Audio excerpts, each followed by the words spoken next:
O PSD foi buscar para a campanha Pedro Passos Coelho. Pedro Passos Coelho. E Paulo Portas emerge também esta noite, qual submarino. Bandex vai às eleições. Estamos a ouvir a música original de Bandex. Vamos ouvi-la na íntegra no final deste podcast, neste Eurovisões do Observador. Até sexta-feira, sempre ao final da tarde. Faltam 4 dias para as europeias. Estamos nos últimos dias de campanha. Até ao fim vamos conversar com os jornalistas do Observador que estão na estrada a acompanhar os principais partidos. Também ajudamos a desfazer mitos, fact-check de dúvidas sobre a União Europeia. Hoje, a Sara Antunes de Oliveira vai explicar o que é o espaço Schengen. Vamos ainda ao baú das europeias de 1987, as primeiras em Portugal que coincidiram com as legislativas. Vamos contar a história de um telegrama que pedia mais energia aos socialistas na campanha eleitoral. Sou o Ricardo Conceição. Para já, caça ao voto. Devíamos arranjar uma forma alternativa de fazer este teste de voz, porque esta contagem, sempre igual... É aborrecido, é monótono, não é? Sobretudo para quem está a ouvir, não é? Então vou ao mar salgado. É isso que eu te ia propor. Quanto do teu mar? 1, 2, 3, 4, 5... Espera aí, Miguel Pinheiro, Miguel Pinheiro, diretor executivo do Observador, queres recitar só um verso? E poeta nas horas vagas. E poeta. Ao mar salgado. Está ótimo, não precisas elaborar mais. Pedro Benevides, mas não queres? Editor de política do Observador, acho que não queres ficar atrás? 1, 2, 3, 4... Olá Miguel, olá Pedro, caça ao voto. Todos os dias analisamos aqui a forma como está a correr a campanha eleitoral. Começamos sempre por quem ganhou, quem perdeu. Pedro Benevides. Bom, Ricardo, eu sei que tu gostas que nos alonguemos nas nossas declarações, mas eu vou tentar ser resumido. Tenho muita coisa para dizer hoje. Muito rapidamente, eu acho que há um fator que entrou na campanha que é Pedro Passos Coelho e que já está a causar moça ao PSD, como de resto o Miguel fez essa previsão aqui há alguns dias. E bem. Eu não vou dizer uma previsão óbvia porque ele é o meu diretor e está aqui à frente, mas de facto toda a esquerda, do PCP ao Bloco, passando pelo PS, já falaram sobre Pedro Passos Coelho e o que isso representa e, portanto, não sendo propriamente mau para as ambições futuras de Passos Coelho, acho que complica um bocadinho a campanha de Paulo Rangel. Em todo o caso, eu diria que quem ganhou votos nestas últimas horas foi Pedro Nuno Santos, o ministro que apareceu ontem na campanha de Pedro Marques e que voltou a mostrar uma das suas capacidades, que é a de aproveitar a festa de aniversário dos outros para levar o seu próprio bolo de anos e fazer ali a festa. Ele fez isso no Congresso do PS e voltou a fazer ontem, em que ele fez um discurso pedindo humildade, pedindo honestidade aos socialistas e pedindo que não se misturassem com liberais, que não fossem fazer aquela caminhada em direção ao centro, que depois, onde nada acontece verdadeiramente para dar resposta aos eleitores que acreditam nos socialistas. E ele, ao fazer isso, está a posicionar-se mais uma vez politicamente, está a construir uma identidade para projetos futuros que terá com certeza do ponto de vista político. E eu diria que ele ganhou votos nesse sentido, porque foi uma estratégia bem conseguida. Toda a gente hoje na campanha está a falar daquilo que Pedro Nuno Santos disse. Quem perdeu foi Pedro Marques, porque viu-se hoje obrigado a justificar aquilo que, não tendo sido referido diretamente por Pedro Nuno Santos, que é o encontro que ao mesmo tempo António Costa teve com Macron em Paris, no decorrer, vamos situar isto, no decorrer de uma campanha eleitoral para as europeias, onde em França também está a decorrer uma campanha eleitoral e onde os socialistas franceses estão com muitas dificuldades e provavelmente vão ter um resultado humilhante, quem acabou por perder foi de facto Pedro Marques, porque hoje já teve que vir defender-se, já teve críticas do PSD, críticas do Bloco, enfim. Miguel Pinheiro. Eu podia Então já agora falar um bocadinho do Pedro Nuno Santos. Não, Eu não queres? Eu propunha-te que avançasse já para quem ganhou ou quem perdeu, porque esta ideia levantada Ricardo, do Pedro Benevides é tão interessante que vamos voltar a ela já daqui a mandas. pouco. Obrigado, É? Ricardo. Tu mandas. Amanhã trago tu um mandas. poema para ti. Então Então vá. vá. Quem ganhou? Quem me parece que está a ser mais eficaz nas últimas 24 horas a conseguir mobilizar os eleitores que realmente interessam, que são os eleitores que são do núcleo duro dos partidos, é o CDS. Trouxe Paulo Portas, que funciona sempre muito bem com o eleitorado do CDS, como é óbvio.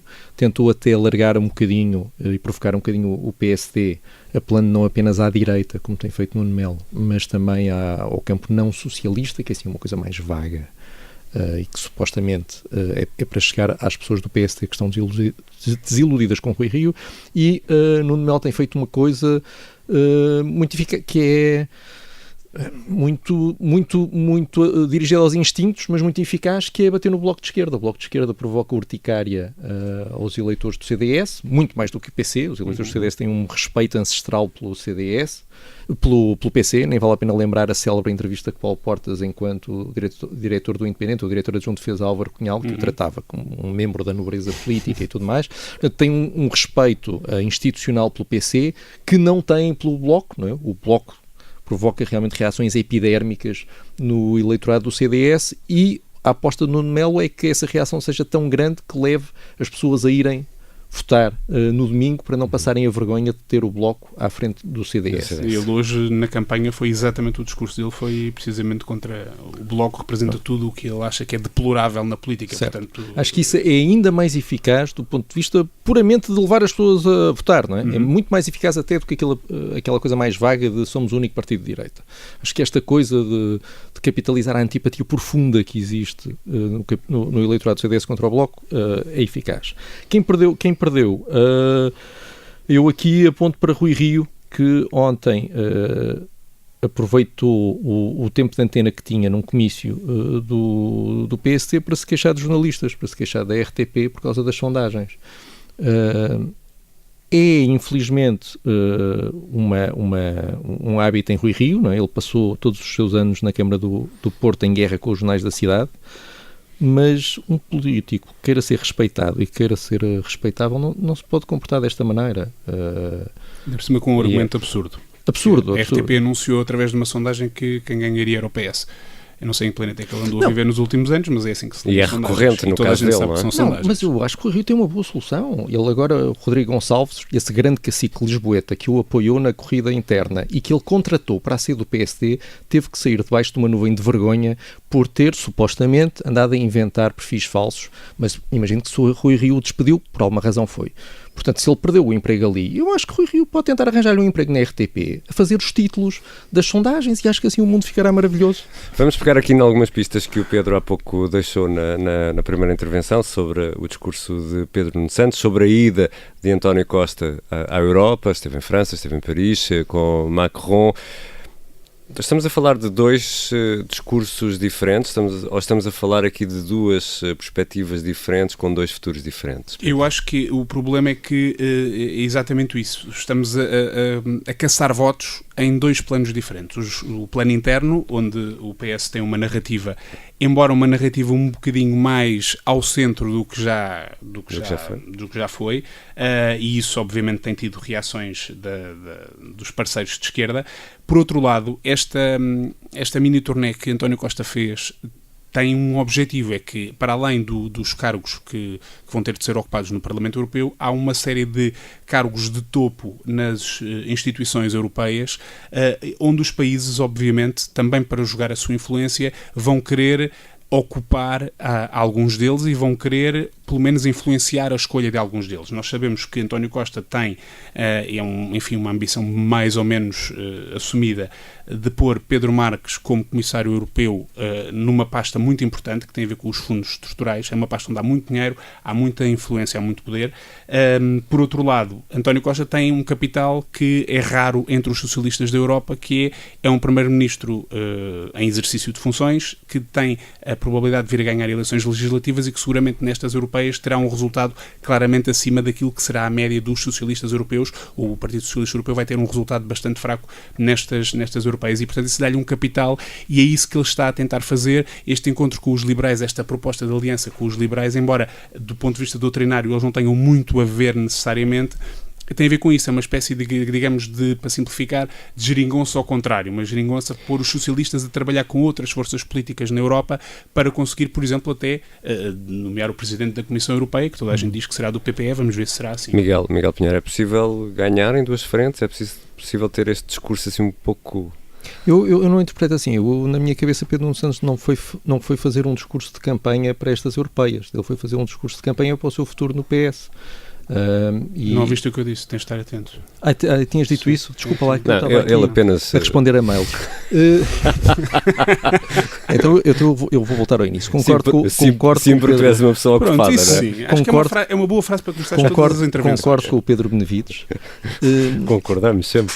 Mas há aqui, tão espero que não tenhas dito isto que eu vou dizer a seguir, mas se não gastei os trunfos todos.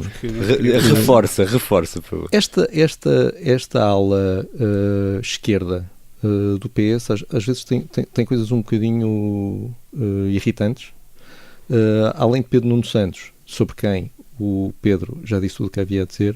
E bem.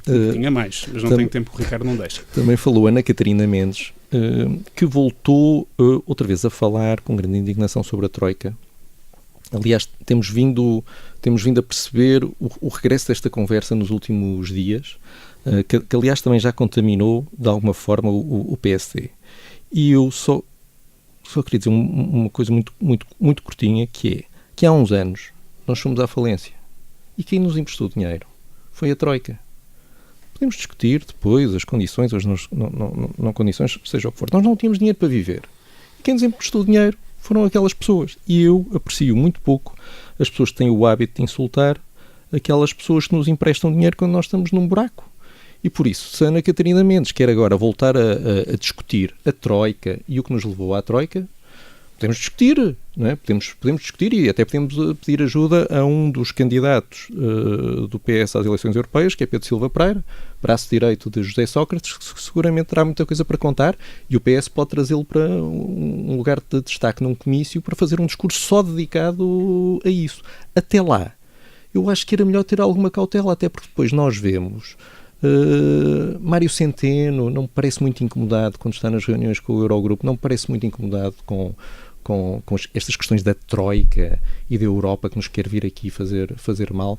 Por isso, eles se calhar decidiam-se primeiro, faziam-se uma reunião para decidir o que é que pensam sobre o assunto, porque é muito incómodo ter estes discursos bicéfalos. Um discurso para dentro e outro para fora, não é? Mas era inevitável com a aparição de Pedro Passos Coelho, que obviamente que teve aquela frase infeliz de ir além da Troika e, portanto, é óbvio que quando ele aparece vem sempre esse discurso da Troika, embora não seja, e concordo com o Miguel, totalmente honesto quando se conhecem os antecedentes daquilo que passou. Caça ao voto, todos os dias analisamos a forma como está a correr esta campanha, neste podcast do Observador, o Eurovisões. Já a seguir, Fact Check. Vamos ainda à estrada, ao encontro dos jornalistas do Observador, que estão a acompanhar as campanhas eleitorais. E no final, Bandex vai às eleições, hoje com Catarina Martins. O PSD foi buscar para a campanha Pedro Passos Coelho. E Paulo Portas emerge também esta noite, qual submarino. Eu acho que nós só lhes podemos agradecer. Vamos olhar agora para uma questão que preocupa e muito milhões de pessoas em toda a Europa, o controlo de fronteiras. Olá, Sara Antunes de Oliveira.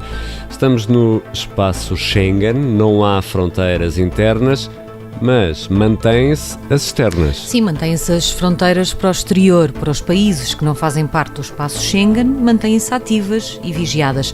A União Europeia vê como símbolo de liberdade e de unidade a possibilidade da livre circulação de pessoas e de bens no interior do espaço europeu e considera que se trata de um marco da nossa entidade europeia, por isso é que só existem essas fronteiras para o exterior. Mas mesmo quando temos terrorismo, fluxo de migrantes, há ou não há aqui um controle efetivo de quem entra e como entra no espaço europeu?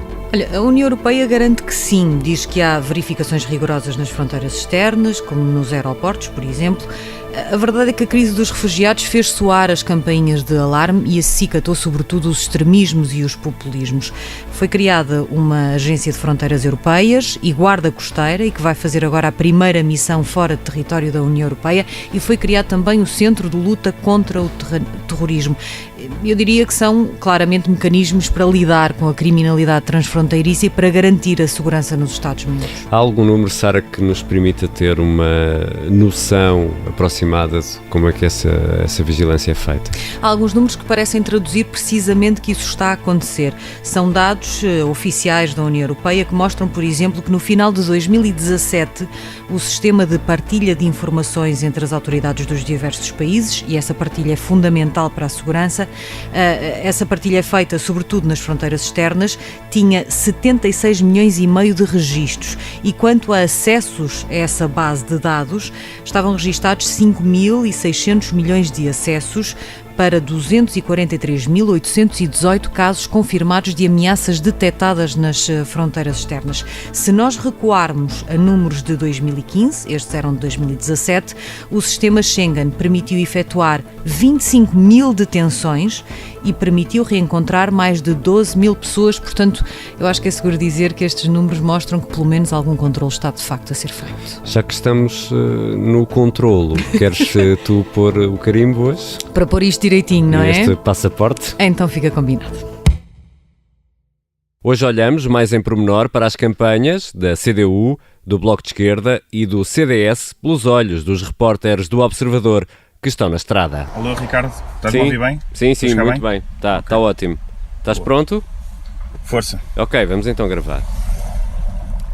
Olá, José Pedro Mozos, que está a acompanhar a campanha do Bloco de Esquerda. Onde estás agora?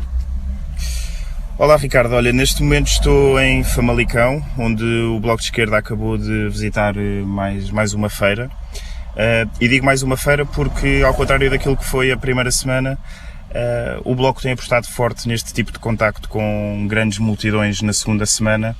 E nesta semana vamos em 3 dias, 3 feiras: Espinho, Torres Novas e agora Famalicão. Isso quer dizer que há uma mudança na campanha porque é preciso mobilizar ou porque estão mais confiantes? Que leitura é que fazes? Eu acho que é um bocado as duas coisas, ou seja, este tipo são sempre suscetíveis de contactos mais imprevisíveis e, portanto, se a campanha tivesse a correr mal, talvez eles prescindissem de uma ou outra ação. Mas acredito que tenha sobretudo a ver com estarmos na reta final e pronto, e os partidos quererem meter a carne toda no assador, e neste caso o Bloco de Esquerda apostar naquilo em que não investiu na primeira semana. E também já tivemos 2 arruadas. A de Braga ontem correu bastante bem a Marisa Matias, e nos próximos 2 dias também vai haver mais arruadas e mais visitas deste tipo. E quanto aos temas, tu notas alguma mudança nos temas que têm sido abordados? A Marisa Matias tem feito uma campanha em que se tem pautado pela sobriedade, às vezes até em excesso, mas que tem feito um bocado o contraponto daquilo que tem sido a campanha da tríade Nuno Melo, Paulo Rangel e Pedro Marques, que se tem atacado quase pessoalmente todos os dias. Marisa Matias evita entrar nesse tipo de jogo e traz muitos temas europeus para a campanha. Muitos deles não colam, mas passam a imagem ao eleitorado de alguma sobriedade. José Pedro Mozos, o que é que achas, o que é que podemos esperar agora para estes últimos dias? Bom, para estes últimos dias eu acho que Marisa Matias vai tentar fazer aquilo que já ensaiou no comício de ontem em Braga e também no debate da segunda-feira, que é distanciar-se do PS. Isto porque em temas europeus, como ela própria afirmou, o PS e o Bloco de Esquerda não têm assim tanto em comum, ou raramente estão de acordo, e portanto ela vai tentar usar esse capital para o eleitorado de esquerda. José Pedro Mozos, que está a acompanhar a campanha do Bloco de Esquerda. José Pedro, quantos quilómetros já fizeste nesta campanha? Bom, segundo a minha contagem, eu vou em 3.200 km, sendo que o Bloco leva uma pequena vantagem de 1.800, isto porque, ou seja, o Bloco já vai em 5.000, porque foi e veio à Madeira no domingo. Mas, portanto, eu vou em 3.200 e creio que esta contagem vai disparar hoje mesmo, porque como disse, estou em Famalicão, mas a seguir vamos até Évora, jantamos em Almada e dormimos em Santarém. Portanto, creio que este conta quilómetros vai disparar. Boa viagem, Zé Pedro. Obrigado. Estás a ouvir-me bem, João Francisco? Estou a ouvir bem, sim. Ok, vamos então gravar, está bem? Muito bem. E continuamos na estrada, agora com o João Francisco Gomes, jornalista do Observador, que está a acompanhar a campanha eleitoral da CDU. João Francisco, onde é que estás agora? Viva, Ricardo, estou na Baixa da Banheira. Acabou há minutos aqui uma arruada, onde o João Ferreira, o candidato cabeça de lista da CDU, esteve a contactar aqui um bocadinho com a população e trouxe o tema do aeroporto do Montijo para a campanha, para deixar críticas ao governo PSD e CDS e também ao governo do PS, que não quer, que diz João Ferreira que não quer voltar atrás na decisão de construir o aeroporto aqui no Montijo. João Francisco, como é que está a correr a campanha da CDU, sendo que a CDU, a campanha é sempre quase igual, é sempre quase a mesma? Tens notado alguma variação ou mantém-se aquela rotina normal das campanhas da CDU? Sim, a fórmula é mais ou menos a mesma. O candidato escolhe uma localidade do país, neste caso tem sido essencialmente em locais onde a CDU é forte a nível autárquico, por isso tivemos muito tempo no Alentejo e essencialmente muito tempo na zona da Grande Lisboa. O candidato chega, desce uma rua, distribui alguns panfletos. João Ferreira não é muito dado àqueles momentos muito telegénicos. Portanto, mais coloridos. Exatamente, mantém a fórmula, vai distribuindo os panfletos, pede mais força para a CDU e no final faz uma intervenção, normalmente repetindo as mesmas ideias que tem vindo a repetir em todos os locais. E o que é que podemos esperar agora para os últimos dias da campanha da CDU? Os últimos dias, o candidato está neste momento a usar estes últimos 4 dias para subir um bocadinho mais a norte. Já ontem esteve em Coimbra e na Marinha Grande. Hoje vai até Alpiarça, depois amanhã vai ter um dia no Porto e em Braga, portanto digamos que basicamente a parte da campanha que é passada no norte do país são estes 2 dias. O último dia será o mais intenso, novamente na região da Grande Lisboa, com a descida do Chiado ao final da tarde e com um comício de encerramento aqui também na margem sul. João Francisco Gomes, quantos quilómetros já fizeste? Até ontem tínhamos feito 1800 com as voltas todas. Hoje vamos passar seguramente a barreira dos 2000. Faz boa viagem, não te esqueças do cinto de segurança. Obrigado, Ricardo. Estás a ouvir-me bem? Estou sim. Olá, Ricardo. Estou aqui na Praça da Fruta, nas Caldas da Rainha. Está ótimo. Vamos então começar a gravar. E continuamos na estrada, neste caso no meio de uma cidade. Estamos a falar com a Rita Diniz que tem acompanhado a campanha do CDS. Onde é que estás exatamente, Rita? Olá, Ricardo. Eu hoje estou exatamente nas Caldas da Rainha, no distrito de Leiria, mas não vou ficar aqui muito tempo porque o dia segue para Lisboa.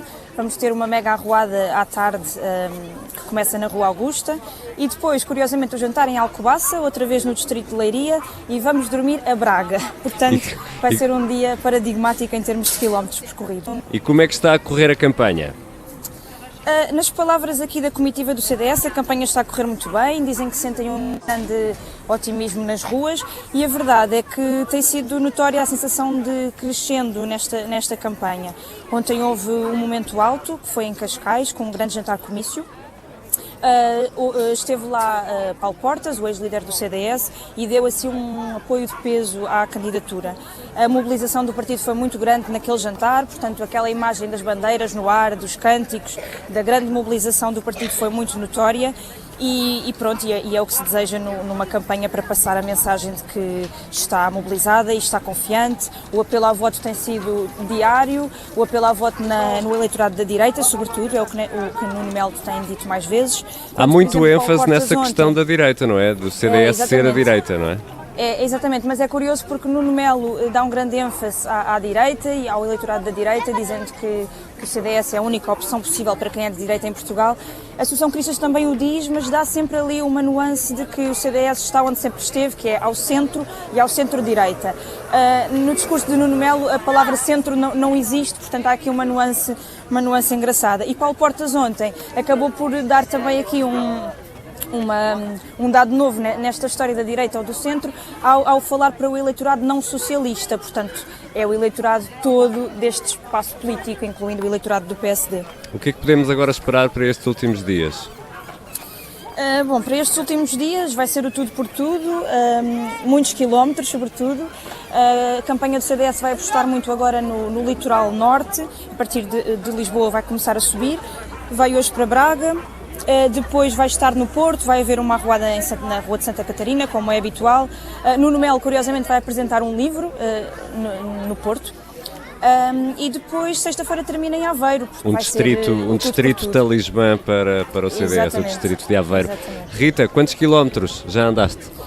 Pelas minhas contas, até agora foram 3.400, mais coisa, menos coisa. Mas contando com a viagem de hoje de Alcobaça para Braga, vai acrescentar mais uns quantos.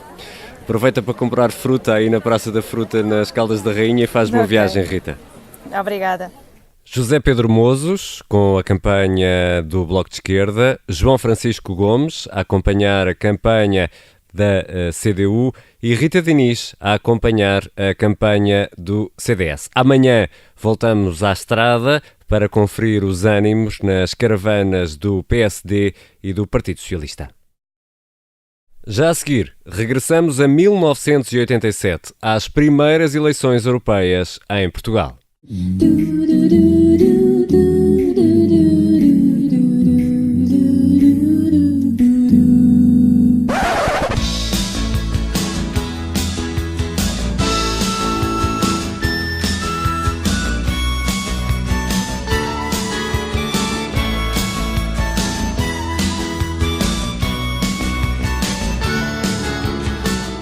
A dupla campanha de 1987, ao mesmo tempo para as europeias e para as legislativas, fez-se entre junho e julho, meses de muito calor naquele verão de 87. Os eleitores preferiam as praias aos comícios e na rádio tocava o anzol dos Rádio Macau.